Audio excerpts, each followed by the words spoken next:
Welcome to Make Pods Great Again. I'm your host, John Woolley, back again with my girl, Nikki. Nikki, how are you? Hi, hanging in there. How about you? I am almost officially out of quarantine. I go back to the gym tomorrow, so I'm good. Whoa. Yes, we're open. It's been open all week, but I was gonna, let the craziness die down a little before I went back, and Sure. I'm glad I did because tomorrow's WOD looks fun. It's like right up my alley. It's rowing and burpee box jumps and then back squats. Those are All right.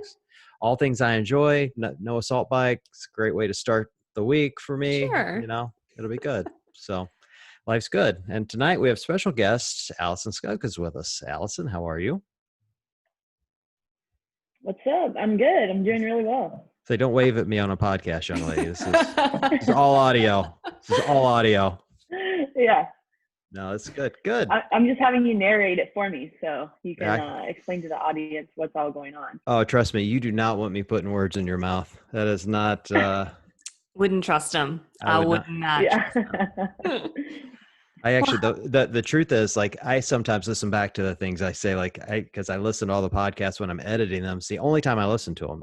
Once we post them, I never listen. Yeah, no, neither do I. And, but lately we've been recording a ton. So we've been about 2.5 weeks out from what we recorded to when we did it. So I have forget the things I say. So I'm listening to the one I'm editing today, like laughing out loud at my own commentary. I'm like, I can't believe how funny I am. He'll text me and be like, I'm really funny. Well, it's like, no, I know you are. It's why everybody listens to you. Actually, it isn't that. It's like I listened back to some, it was a Dane Smith and the Smith brothers were on, and I made some really rude comment to Dane, and I'm like, I can't believe I said that. Like, I was looking back on it, I'm like, that was kind of mean, but it's also very funny. So turned out good though. Oh boy, can't wait to hear that one. I know, right? Yikes. Yeah, well, it goes up tomorrow, so you'll get to hear it. Well, I can't believe that life is sort of going back to normal around you, John, because Alison, you're still sort of locked down. California's not as advanced as Ohio these days, right? Yeah, so we're still on pretty much the same shelter in place as we have from the very beginning. I think there was just a handful of businesses that were allowed to open back up. I went actually today to my sauna/float place, so that was actually really nice. But it's like you never come in contact with another person, and so they just added in time in between the slots to extra clean the rooms and whatnot. Yeah. But yeah, other than that, they haven't really it's not really clear on what's going to happen, and I think it's different county by county too, in California. But the last thing that I heard that they were waiting until June to kind of start phasing in new businesses. Yeah, that makes sense. So what is the quarantine lockdown life been looking like for you these last couple months? I mean, honestly, it wasn't too different for us. Obviously, when the gym closed down, we had to, figure out what we were going to do for training, and we had the amazing opportunity to actually build out a home gym. So that was really lucky, and probably something that we would have wanted to do down the line, but this kind of just put the pressure on us to just get it done and make it happen. And so, but once we got most of the equipment for that, and we're still waiting on we build out the whole space and are getting a custom rig for the space. So we're still waiting on that, but we can pretty much do anything else or modify it to a way that it's still getting the fitness done. And so, I was prepping for West Coast Classic right when all the shutdowns happened. So I was, basically peaked and ready for that competition. And then once the gym closed, I kind of just took a deload week, and we started building out the gym.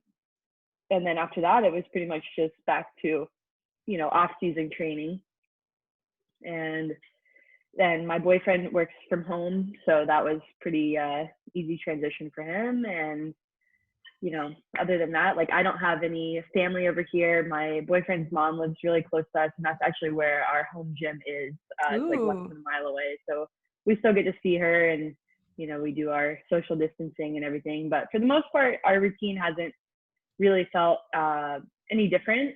And just kind of, I think it's more of the psychological part that feels really different. And there's a lot of things that you don't realize you need adjusting to.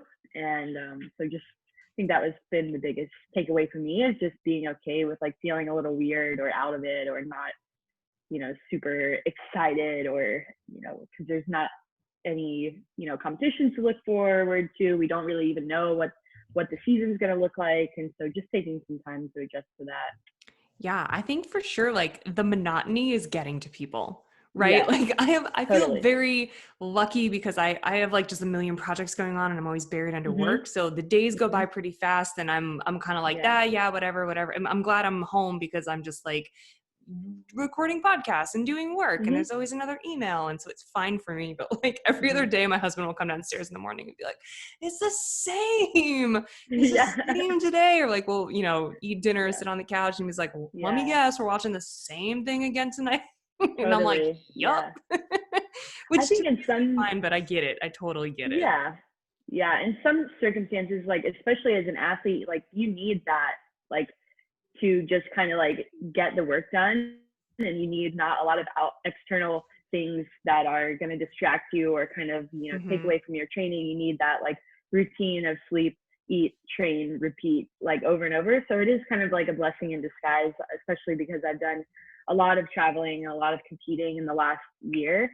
So it kind of like forced me to be like, okay, well, you can't do that right now, so what can you do? And just focus on getting in that routine of training has been really great. But yeah, I definitely think especially this last week, I'm like, let's go like on a hike, or let's do something different. Like, let's just go outside and eat, or let's do something to kind of like mix it up. Well, we have to-go cocktails officially here in Rhode Island now from restaurants, which is like saved our butts, because it's just something different. Like you can go sit out to eat, and like we do take out every so often from like places around here that we like, that we want to support or whatever. But all of a sudden last week when that started, we were like, all right, here we go, like something different, grab a drink, hang out. It's like every little bit that something reopens or goes back to normal makes it feel a little bit more exciting because it's a little bit different. But John, you're going back to the gym. Like that has to feel a lot more like a routine coming back your way, huh? Oh my God, I can't wait. I swear to God, mostly just to be around people. Like I'm just getting sick of working out alone. Like, I mean, I've got a great gym here. Like I got up this morning and got on the bike in the living room and watched TV for an hour and 20 minutes and literally just sat there and biked the whole time, and that's fine. Like you get off and you're literally drenched, and you get in, plenty of work, but I don't know. It just gets really, really old not having human contact. Although, I do have Bean, so there's that. Like I get on the bike now, and he lays down next to the fan and rolls over, so it fans his belly. Yeah, it's really funny. God. That's cute. That's come on. He's become my little bike partner. That's how sad my life. Scared of the gym equipment, or is he pretty brave? Well, I don't let him in the basement, so he's never around that. But the bike itself, for a while, he wouldn't get near it, and then he's like started creeping toward it. Then he'd stay in the room, and now he's like laying right next to the fan, which is really funny to me. And then a couple of days ago, I was on it biking, and I was working pretty hard actually, at least for me. And he like jumped up on the fan, like trying to get up in my lap as I'm biking. I'm like, dude, I'm like, yeah, this isn't gonna work. But fitness cat. Yeah, he's too fat. He needs to get on the bike. He's putting on some weight. Yeah, amen. My dogs too. My dogs have gotten fat AF. Yeah. I'm home all day feeding them treats. Them and me. It's a problem. That's what happens, man. But yeah, that is another like cool thing that we've oh, sorry, go ahead. No, go ahead. What were you going to say? No, I was just going to say that working out from our home gym, something that we kind of added to have that interaction is we started streaming our training sessions on Twitch. I don't know if you guys are familiar at all with Twitch. So it's predominantly like a video game platform. Like it's mostly popular for that, but you can basically just live stream anything that you want, and there's different categories.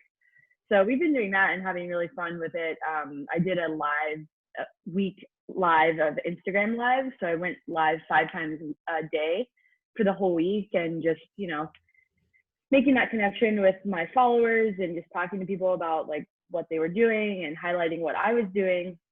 And then we kind of continued that on with Twitch afterwards. And it's been really cool and it's made training a little bit interesting too, Yeah. Obviously we have each other, which is nice to both train together, but then just having that little bit of external, input and answering their questions and talking about what they're doing has been a really fun project that we've been doing. I love Twitch. Oh, I should so much fun. I would totally want to do this, but I'm going to go on. I'm going to like stream live and get like a 15-pound dumbbell and just literally sit there and curl one arm. That's it. Just people will watch, which is wild. And see how long I could do it. Just sit there and not say a word, no music, nothing. Just sit there, curl one arm. Wait, can I tell you about my 2 favorite Twitch channels? And this was from a while ago, so I don't know if they're still around, but because I work at an ad agency and I work in marketing full time, we're always like looking at social platforms and like what are people watching and how can we, like get brand messaging or whatever, whoever hires us. Anyway, so one of the guys I was working with who first introduced me to Twitch introduced me to 2 channels. One of them was a husband and wife that would blend and drink whatever they were told. They had a blender, and you could go on. Your face is right, and you could tell them to like put whatever in the blender, and they would put it in the blender and drink it, like avocado pits and like just like chicken juice and like random stuff. So blending the blender couple, whatever, was awesome. And then there was this other channel that he told me about that was like, oh my God, this guy was like a bounty hunter. It was basically like, you remember Dog Bounty Hunter? Oh yeah.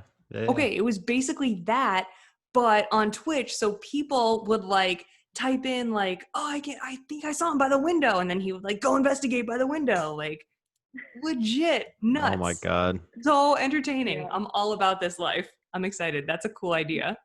Yeah, for sure. It definitely is. That's one thing that you can really get out of Twitch that is a little bit harder with Instagram is like that personal connection and the real time, just like, it's kind of like you're just hanging out. So there definitely are some channels that have, we kind of keep calling it like the dance feature. It's like, oh, if you do this, like I'll do 10 push-ups and that's fine, but we're still trying to figure out like what we want, like the individuality that we want to bring. And because there are some other fitness streamers out there, some of them do kind of like a group class, some of them do like video games and fitness, and then so us, we're a little bit, a special category of like athletes who are training but can also give advice and hang out with people. And so I think that it's interesting that there's not more CrossFitters there, and it's also to like monetize your platform as well.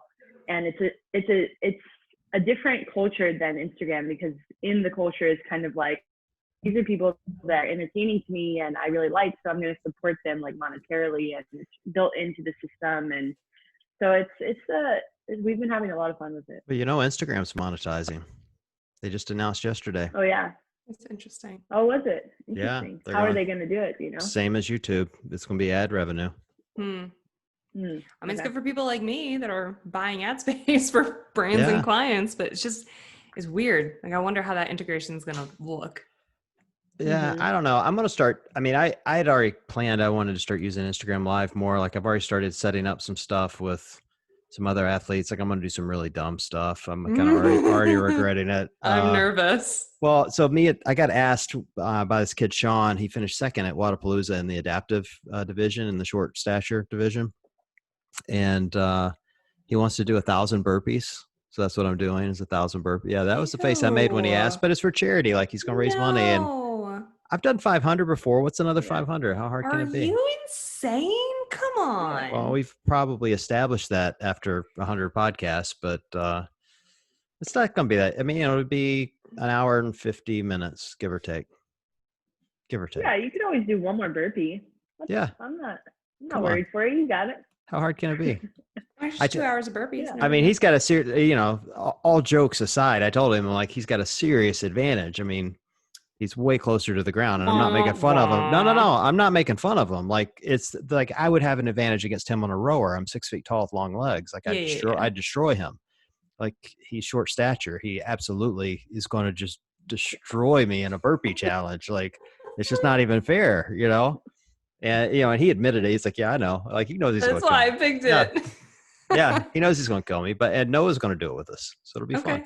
That'll be cool. Yeah, so, they'll both be done. Do a minute, John? Yeah. What's your strategy, sir? 10 a minute for an hour and 50 minutes or however long it takes.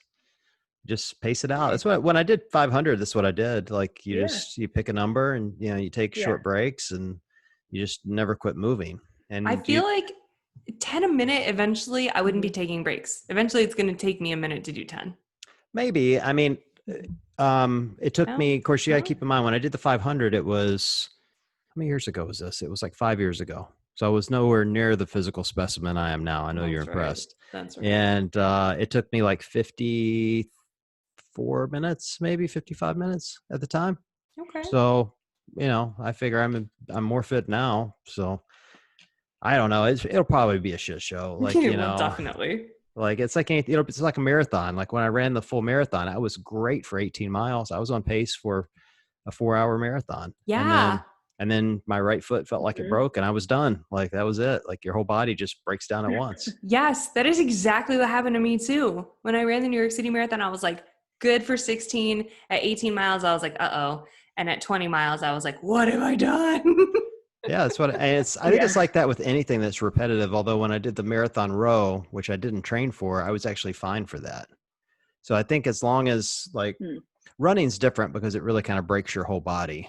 So as long as you can keep, you know, We have I an don't know. actual elite athlete here who can probably give legitimate advice on how to tackle a long repetitive workout like that. Alison, have you ever done 1,000 burpees per time?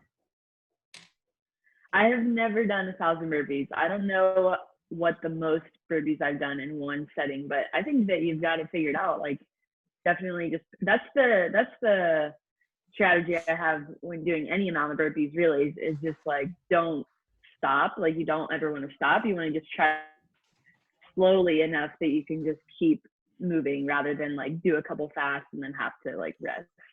Yeah, and I think you can take some like, you know, to the point that one of you made that, you know, I wouldn't have, you know, at some point you're like doing less than 10 in a full minute. I think at some point you have to take like a full minute break or a couple of minutes here and there. Like when I did the full marathon row, that's what I did. I would row for 10 minutes and then I'd stand up for a minute. And I'd row for 10 or 15 minutes. I'd stand up for a minute to keep my butt from going sore. You know, like you got to find ways to keep from destroying yourself. But we'll see. It's for charity. Do anything for charity.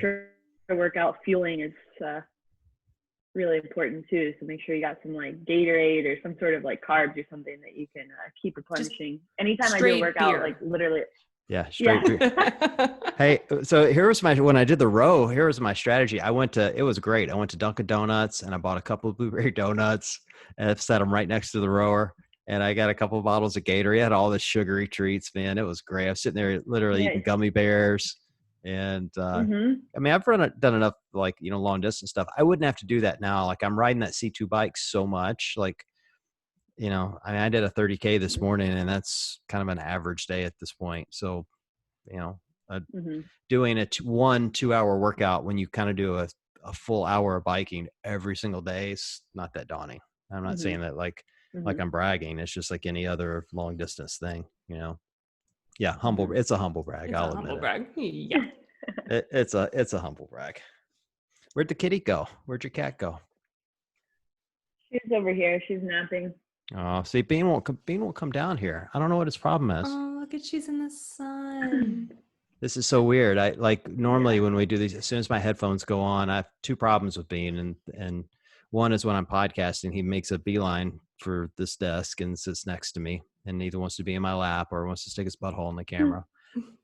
And then anytime I do a work conference call, if I work from home, he has to meow, and it's often my boss calling, you know.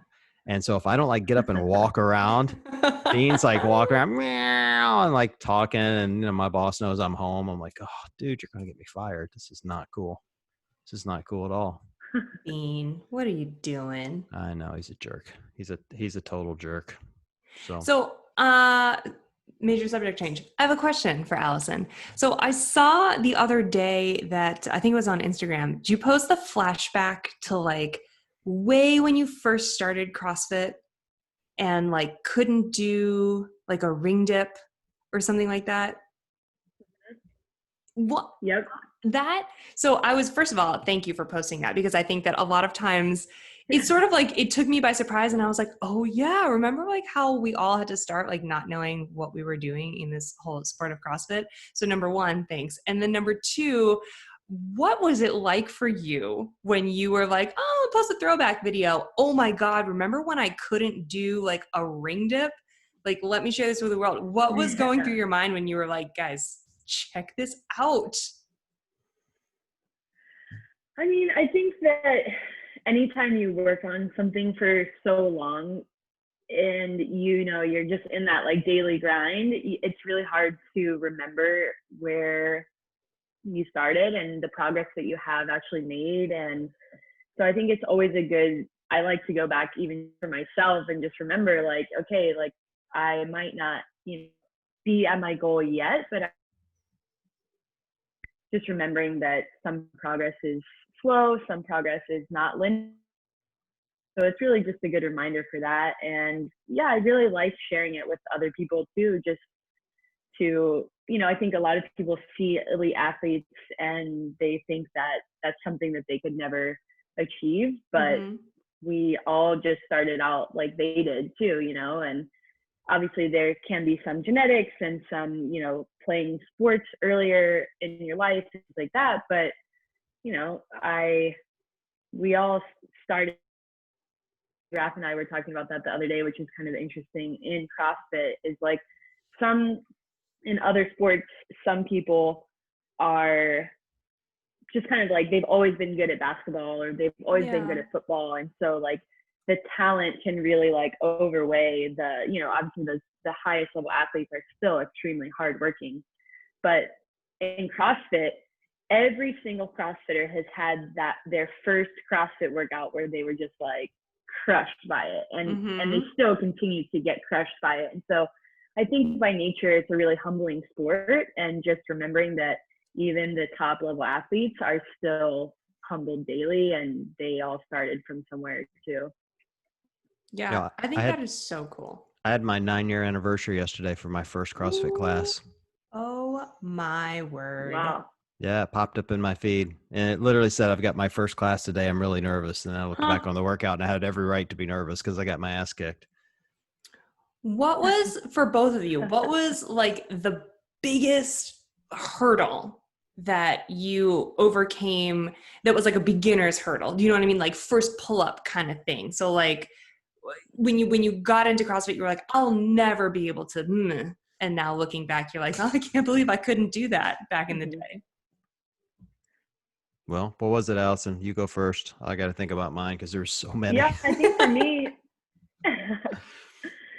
for me, it was actually the ring dip, like coincidentally, because I did pick up a lot of the movements really quickly because I came from a background of competitive cheerleading. So I had really good body awareness. I had good flexibility, mobility, and I had some baseline strength too, like explosiveness and stuff and I had done, some squatting and regular gym stuff before. Yeah. So I did pick things up really, really quickly. But ring dips were just, when I started CrossFit in 2013, they weren't as popular, I guess, as they are now, or for whatever reason, I just hadn't been exposed to them hardly at all. And I was competing, I believe it was 2014, Wadapalooza. It was one of my big first competitions, and was doing pretty well throughout the weekend, surprised myself. I don't remember exact placements or whatnot, but then we were going into the last workout, and it was deadlifts and ring dips. And I was like, well, I've never really done ring dips before, but they don't seem that hard, it's just, they don't look really that hard. And so I went out there and I could only do a couple, one or two, and then I just couldn't do any more. And I just remember feeling so mortified that I was just standing there. It was a short workout, maybe 5 minutes, and I'm just standing there not able to do another rep. And I was just embarrassed and, it was just a really emotional experience, I guess. Yeah. And after that, I was like, I'm going to work on my ring dips now. And it kind of needed that to push me to really work on my weaknesses. And that,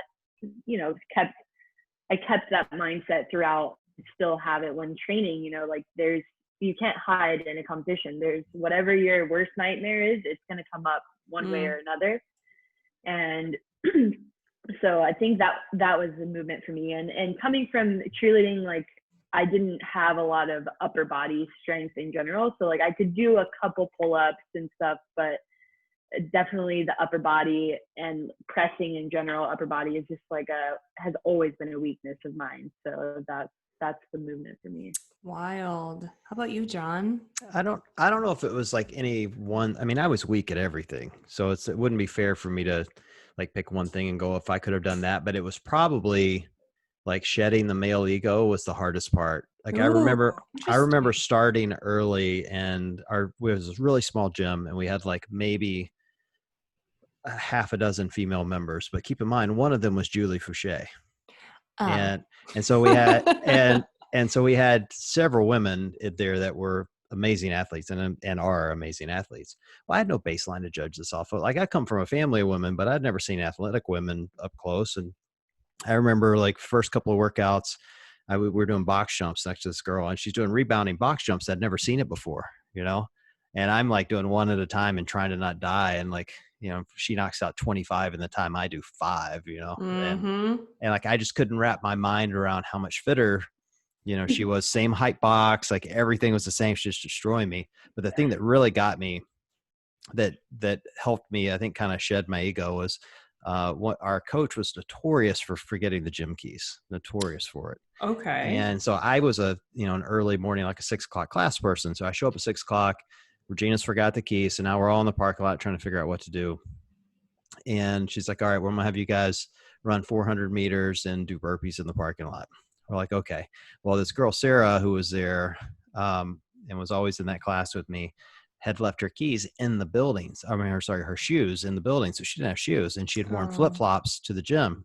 So she decides she's going to do this workout in her flip-flops and smokes me on the 400-meter run in fucking flip-flops. Oh, like, my God. As long as I live, I'll never forget like trying to catch her on the last 400 meter. And she sounds like a Clydesdale, just flop, flop, flop, flop, flop, flop, flop, flop, running. I'm trying to catch her. And it was, oh my God, it was so humbling. So I'm like, but it helped me to start figure out, all right, I got to start picking weaknesses and picking them off. And so one of the first things I did, we had a run coach, and that was kind of working out of the gym as, kind of supplementary, and you paid him separate. So I went to him and said, hey, make me a better runner. And I paid him to do it. Mm-hmm. And that infinitely changed my CrossFit experience. Like I got really good at running in about a 90-day period. And that was really kind of the starting point for me to really understand how programming worked, to understand how to control my heart rate, to understand like what pacing really was, even with the barbell.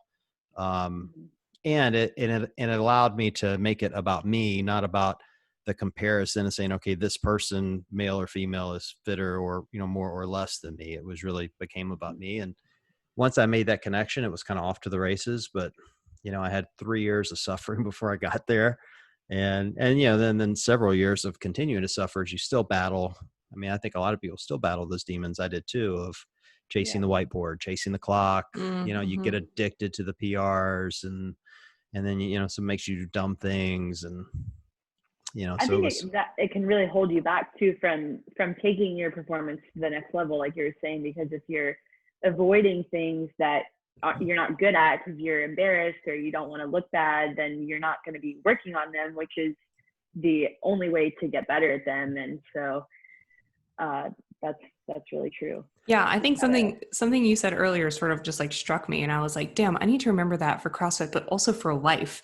When you were like, when you said that your worst nightmare like is going to come out in competition, like whatever you are not ready for is going to happen. You're going to be exposed. Like that is really good advice just in general for life too, because the things that you're avoiding, forget competition, forget performance and things like that. The things that you're avoiding, like you can't just hope that they don't show up. If you kind of change your mindset and you look at it like that shit is coming up, so figure it out. Like stop avoiding it and figure it out, because hoping and praying that it's not going to surface is not the way. Just deal with it. It will make you better at life. Like here's a funny story. So you guys know my dad CrossFits, right? And he's going to be on the show in a couple of weeks, so he'll probably tell this story. It'll be funnier when he tells it, but he raises beagles and he takes them and trains them every morning. And you got to go out in the woods. They run rabbits and whatever. Well, last week he fell in the woods. Oh no. And got tangled up in a briar patch. And in Mississippi, like a briar patch is not a joke. Like it's, these are kind of big things. Wait, And explain what a briar patch is. I don't understand. it's like, it's we would call it sticker bush, but it's, imagine like, I don't know, like it's a sticker bush. Like it's got, thorns on it, thorn bush. Okay. Thorn bush. Yeah. Do they come off on you, or are they like, they're very like dense. Yes, sometimes they're just like very dense and they poke through your clothes and they hurt like hell, Okay, so he could have gotten really jacked up in that. Yeah, he could have, so, and he's like kind of tangled in the dog collars and whatever. And he's relaying the story to my mom and said to her, if I hadn't been doing burpees for the last 6 months, I wouldn't have been able to get myself up. No way. And I it really struck me, like that's, if you watch some of the CrossFit at home videos, that's exactly what they talk about, people kind of in that older generation. That's why they train burpees, is to teach you to get up. Yeah. And this was a perfect example. And so this is why I have especially recently been preaching how CrossFit is healthcare, and like, this is what it does. It makes you better at life. It protects you. It can, and in some cases it can truly save you, which in this case, allowed him to pull himself up, get to a tree, and he pulled himself up and got out of there, Yeah, that's wild. Isn't it? John, that could have been really bad. Yikes. Oh, Roy is invulnerable to everything. He's going to live forever. Well, there's that, of course. Yeah, he's going to live forever. Do people, when you're like on Twitch and you're on sort of like a newer platform, do people ask you about that? Do people are ever people like, what are you training for? Like, why are we doing this? Oh yeah, there's a lot of people that have either don't know what CrossFit is, or there's just learning about CrossFit, or there's like various different things. So the questions are kind of all over the place, but it's kind of fun too to get to explain it to people and try to, not convince them of anything, but some people have like a more negative mindset of like CrossFit, or like, oh, it's gonna, you're gonna get hurt, or you're gonna whatever, and so it's kind of cool to actually have the opportunity to have a conversation with them and kind of like debunk, I guess, some of the misconceptions there may be. And, there's obviously also just trolls and people who are just I was just going to ask, like, do people get weird? Is it weird? We haven't luckily really had anything that's like that bad.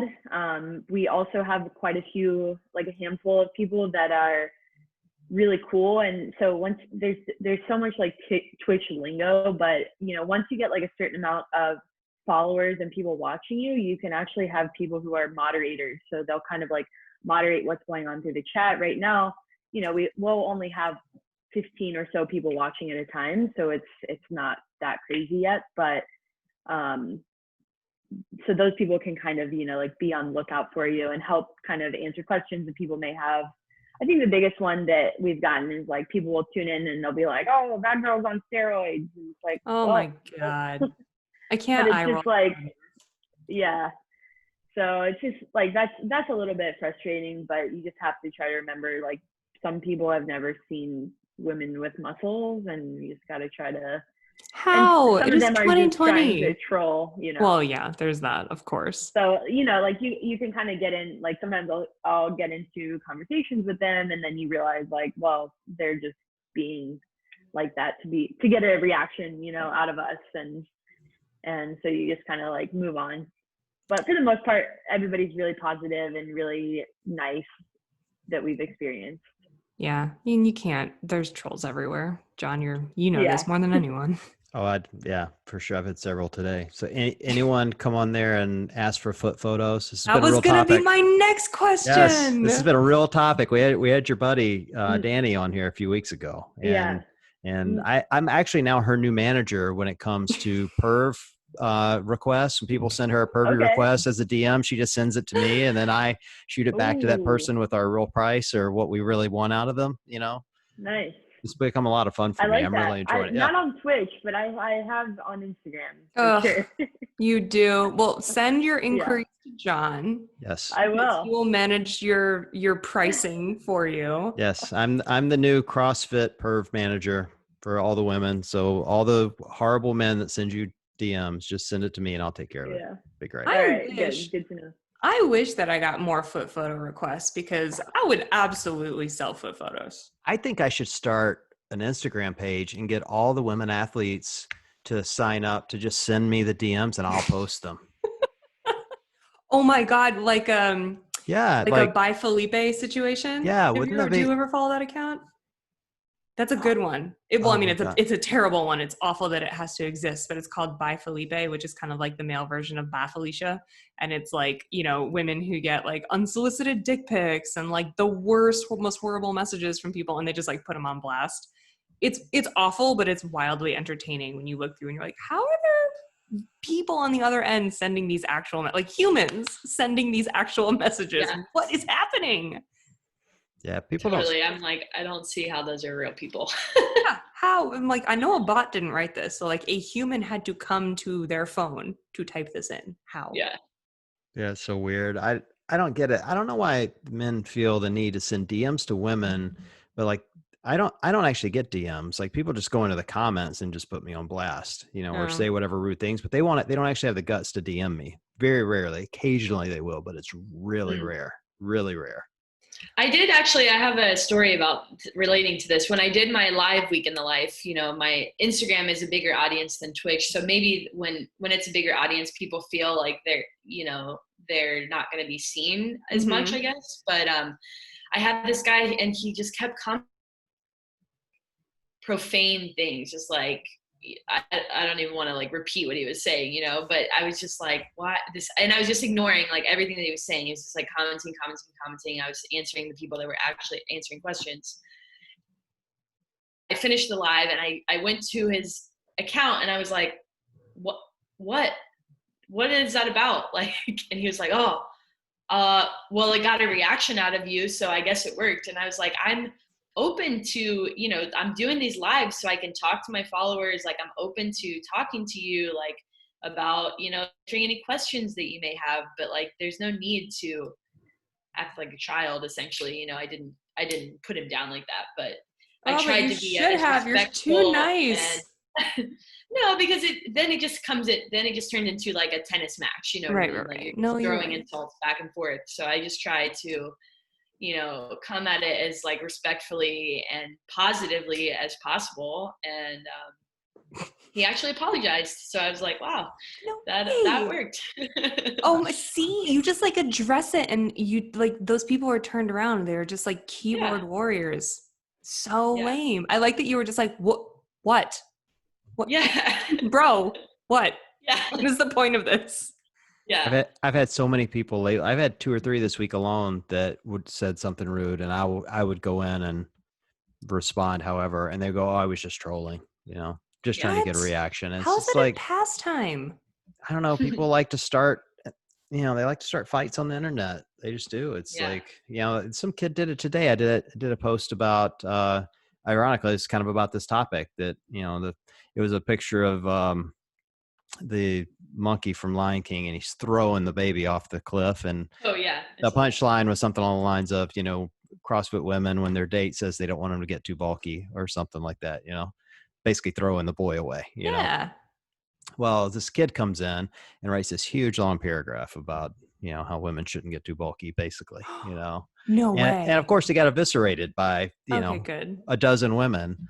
And, you know, I commented and I didn't even remember what I said to him, but he came back and goes, "Oh, I was just trolling." I'm like, dude, really? Like, just trying to, you know, that's why kids bully too, is like to just get that reaction. And so I had like a little bit of bullying when I was younger kid, and my mom always just taught me like that's what they're looking for. And so if you give that to them, they're going to keep bullying you. So I don't feel like I often get negative comments or just like trolls too often. And when I do, I usually just say like, thanks for your opinion, you know, like it's kind of like passive aggressive, but like also kind of, you know, nice in a way. And so it's like, I don't get why, you know, obviously they're doing it for reaction, but then some people that like actually mean it, you know, I don't understand why people have to, okay, everybody's entitled to their own opinion, but if it's mean or negative, like what is the purpose of you saying it? It's like,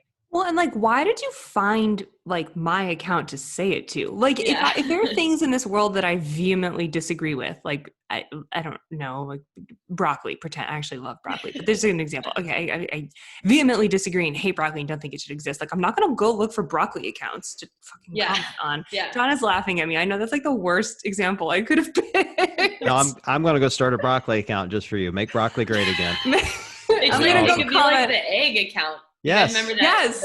Oh yeah. Yes, exactly. But like, why when people, okay, so yes, everyone is entitled to their opinion, and I do not need to agree with everyone in the world.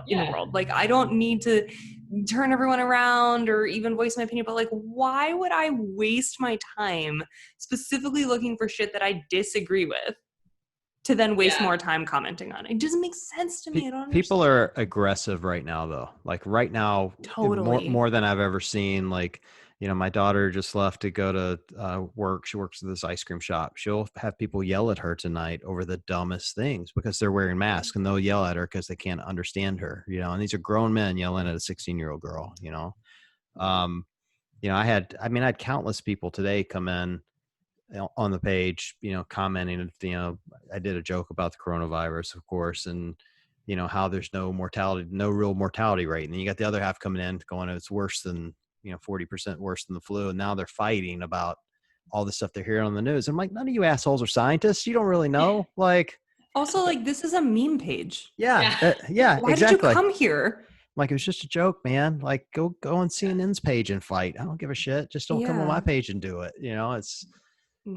But people are just aggressive right now. They're just, I think they're tired of being cooped up. I get it. They're tired of being cooped up. They're, they don't have, and I'll tell you what I really believe it is. I'm gonna get all touchy feely here, but I think it's the social distancing thing. It's the lack of physical contact that people are having with others is really starting to affect them. It really is. Like, it affects me. Like, I'm not really able to hug my daughters or be as close to them as I would like to. Like, we're planning to go see my parents soon, and I'm sitting there thinking, I'm like, I'll have to wear a mask while I'm there. Like, that lack of physical contact, I think, is really, whether people know it or not, is really starting to impact them emotionally.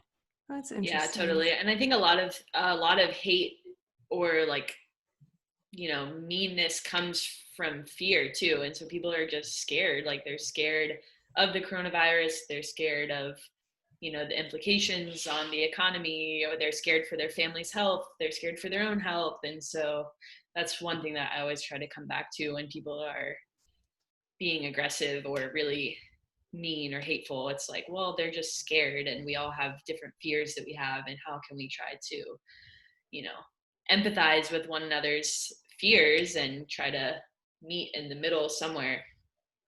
That's one of the things that I love to ask elite athletes when we have a chance to talk to you guys is like, when you have something like that that's a real stressor on you, how do you deal with it? Because I think to myself, like, I need some more tools in my toolbox on how to deal with like these types of stressful situations where you might be scared or you might be overwhelmed or you might be whatever. And I don't think anyone deals with that better than you guys, or at least no one has like that much pressure on them as you guys, like when you're in competition, when you're at the games and stuff. So what do you do when you are feeling like that kind of stress or pressure? How do you sort of calm yourself down or talk yourself through it? Well, I think it depends on the scenario, like what kind of fear is it? What kind of stress is it? But I think with, what's going on in the world right now, like with the coronavirus, it's hard because we are, isolated from one another, and the only thing that we have really connecting us is social media. And as you guys know, it can be really polarizing. So for me, it's hard because I'll see like a post about something which I may or may not agree on. And then it's like, you read the comments and they're just like, everything is just like really hateful. And I think for me, that makes a really big impact. And I feel that like, oh, why is everybody fighting? It really, that's what really stresses me out. And like I was saying before, like I feel like I think about things really logically and want other people to have that same mindset. Like, we don't have to agree on it, but we can have like a logical conversation and be like, oh, I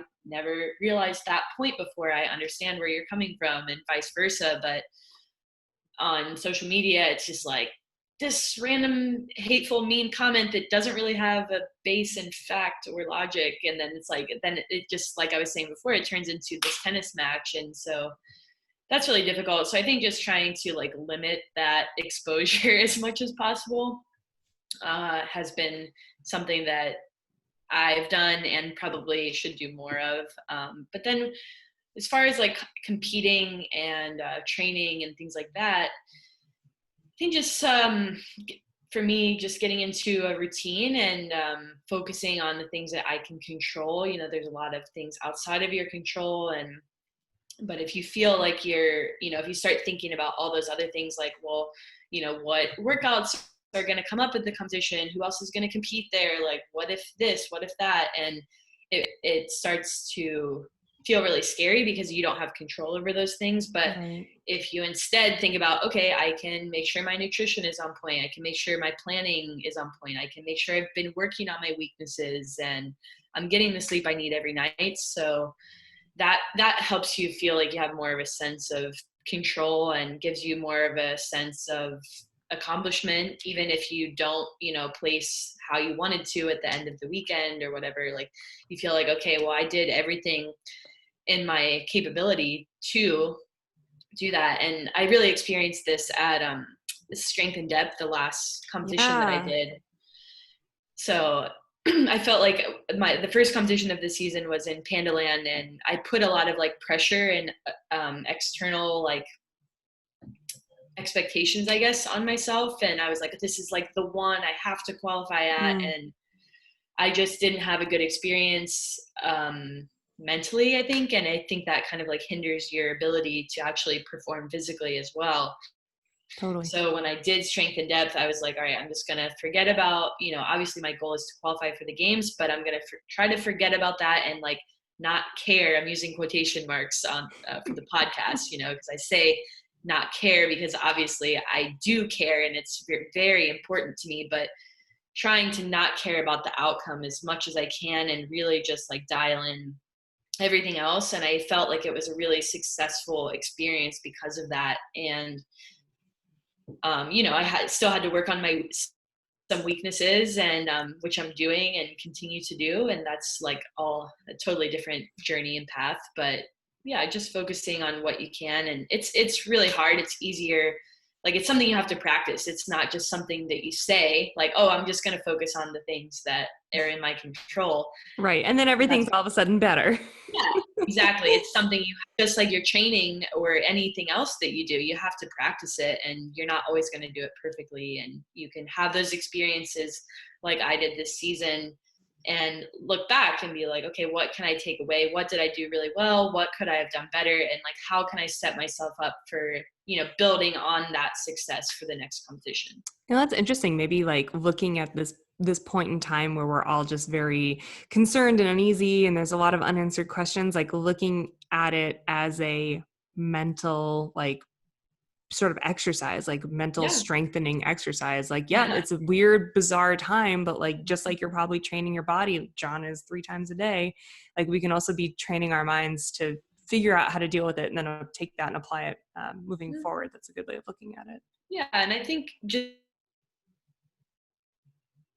want to get it right the first time and I don't want to mess up, but just being okay, like when you do mess up, like that's how you learn, and that's you're like, okay, that didn't work out, so let's try it again. And so, you know, taking it to the type of stress that everybody's feeling these days, it's just like, okay, maybe I need to spend, you know, 24 hours not looking at social media, and maybe that's like triggering me, or maybe I need to spend some time like FaceTiming my friend, or, you know, trying to like figure out like ways that you can feel better, I guess. Yeah. I think that's good advice. Did you see that Bean showed up, by the way? Yes. No. He made an appearance. Yes, bring him back. Okay, he's right here. Oh, there he is. He's See, so cute. For everyone that missed the podcast we did with Noah, we were talking about your agent, and I had to relay the story about you introducing me to your agent and saying, oh, this is John. He's a cat lady. And I'm like, that's fair. That's totally fair. Accurate. Totally accurate. Totally accurate, because I am. I like having Bean in my lap, though, because I look like a Bond villain when I pet him. Definitely do. Yes. It's great. 100%. And he looks pissed. This is his, and like must see a bird or something outside. There's a window on the other side of the computer.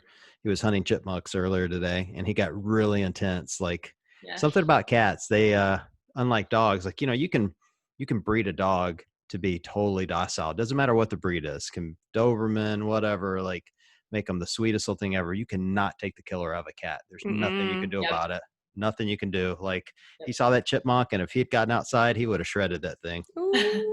Does he get to go outside? No.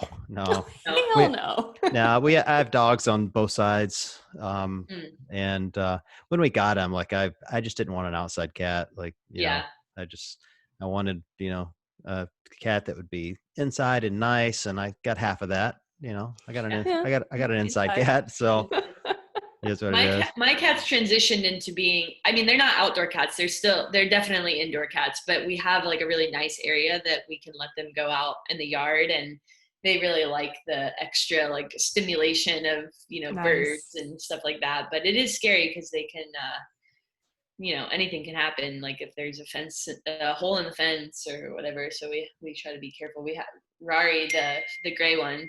She had like a issue with, we think it was a raccoon. We don't really know exactly what happened. Oh no. But she showed up on my neighbor's porch, and we have a huge fence all around. So she had to climb the fence, and she was like a little bit beaten up. She lost her back claws from climbing the fence, and luckily she was okay, but it was really scary. But poor thing. Well, Bean's it's hard because I'm like, they love it outside so much, but it is really scary. So we'll let him out every now and like usually every day, but just for like a little bit of time, and then we're like, all right, come back in. Yeah. I threaten him that he's going to be an outdoor cat if he's not nicer to me, but he doesn't care. He doesn't care at all. Well, Alison, this has been fun. Thank you for coming on. Thank you. Before we drop off, let's make sure everybody knows where to follow you. So Alison Scudds, fantastic CrossFit athlete. You can obviously find her on Instagram because that's where we catch up. Do you have a special name on Twitch? So like you have a special screen It's name? the same. So pretty much all of my usernames are Scudds. All right. Well, you guys need to follow Scudds because apparently she does a lot of stuff on Twitch. Yeah, Nick. I don't know. You said that it takes a week or two to produce the podcast as well. But I have my signature collection with Born Primitive is coming out in a couple weeks too. So they're gonna restock all of that, and we got some exciting new colors. So you can check that out as well. But yeah, Twitch, YouTube, Instagram, Facebook, Scudds. Awesome. Yeah. Good stuff. I forgot you were Born Primitive. You can get me some jorts. That would be awesome. Yeah. Ooh, yeah. Their jorts are on point. I know. I'm not surprised at all that a bunch of CrossFit men would want to wear jorts. So. Your line on Born Primitive is like some of my favorite stuff. It's just so like awesome. It's the cuts are awesome and the colors are awesome. And I just feel like sometimes like logos and prints and stuff just aren't my vibe. So when it comes to like good solid basics, like leggings, sports bras and stuff like that, that stuff is awesome. Well, I've never tried them. Thank you so much. I appreciate that. Yeah. I had a really fun time, designing and coming up with the colors and all that stuff with them. So it's been a fun process. And there's actually a few new colors coming out with the like relaunch. So yes, please. All right. Well, if you need anybody to do a product review, I'm happy to do one on the booty shorts. I'll try them on. Send them a bra. Do it. I'll do double unders. Will do. Double unders would be awesome. All right. Thanks, Alison. We appreciate it. Nikki, great seeing you as always. For everyone listening, thanks for tuning in, and we will chat with you guys soon.